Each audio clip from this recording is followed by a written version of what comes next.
This is Selma Schimmel, and you are looking live at the great city of Chicago, which is once again playing host to the American Society of Clinical Oncology, ASCO. This is ASCO's 49th annual meeting, and this year's theme could not be more appropriate: Building Bridges to Conquer Cancer.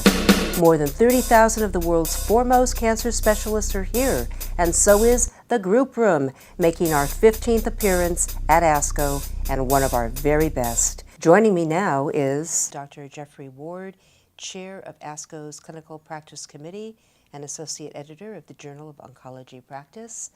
Dr. Ward is a community-based medical oncologist and part-time hospice medical director for 20 years, who was recently board certified in hospice and palliative care. He's based at Swedish Medical Center, which is just north of Seattle, Washington. Welcome, Dr. Ward. Thank you. You've been a medical director of a hospice center for 20 years. Mm-hmm. It's a long time. Let's talk a little bit about hospice care, a natural transition as end of life comes and palliative care evolves. Sure. My first introduction actually to the word palliative was when I became a hospice medical director.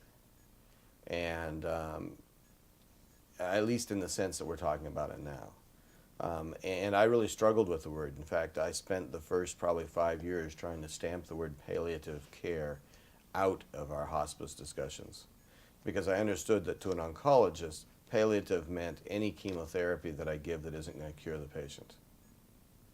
And to the hospice nurse, it meant end-of-life care. What has happened is that as time has evolved, palliative care has developed, which is in between aggressive care and hospice care. And now it's evolved even further to where palliative care really should start at the time a patient is first diagnosed with a cancer that they're likely to die from. And over time, palliative care may initially just be a little sliver of their care, and oncology care may be this much of their care. Over time, the amount of care that their oncologist is given and the amount of care that is palliative increases until what time becomes end-of-life care, and now they're on my hospice service. And hospice can be inpatient or in a hospice facility, and hospice can also be in one's home. That's right. Talk to us a little bit about hospice Sure. care. Hospice, in my mind, is three things. So first, hospice is, like palliative care, is a philosophy of care that says what's important is not how many days I have left, but how I live those days that I have left. The second thing is that it's an agency. So in the United States, hospice is pretty much defined by what's required to be a Medicare certified hospice. So you have a team that takes care of you. That team includes your hospice physician, who can be your oncologist. So he or she is part of the hospice team.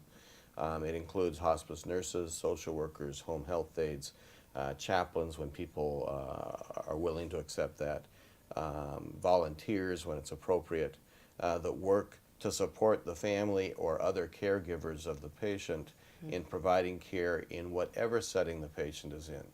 So if the patient is at home, then that's usually family or other caregivers that are in a home setting, and hospice makes visits to support them and to supplement the care that they're giving.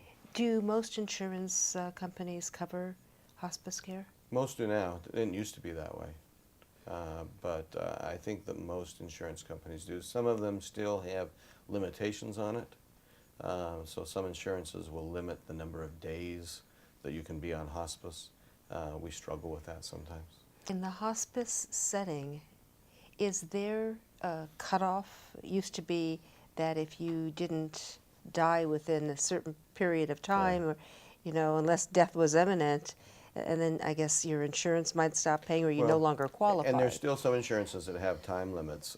That's really, kind of short-sighted in my opinion. But if Medicare is the template, it used to be that if you were on Medicare for more than 6 months and then you were discharged, you could never get hospice again. So if you're on hospice more than 6 months, you got discharged from hospice. Now, if a patient comes on hospice, I have to certify as either their oncologist or their hospice medical director, it takes two of us, that in all probability, that they have 6 months or less to live. The patient has to accept a hospice philosophy of care. Once that happens, if they decide to live too long, that's okay. Thank you very much, Dr. Jeffery Ward, Chair of ASCO's Clinical Practice Committee and Associate Editor of the Journal of Oncology Practice. Dr. Ward is a community-based medical oncologist and part-time hospice medical director for 20 years, who was recently board certified in hospice and palliative care. He's based at Swedish Medical Center, which is just north of Seattle, Washington. Thanks.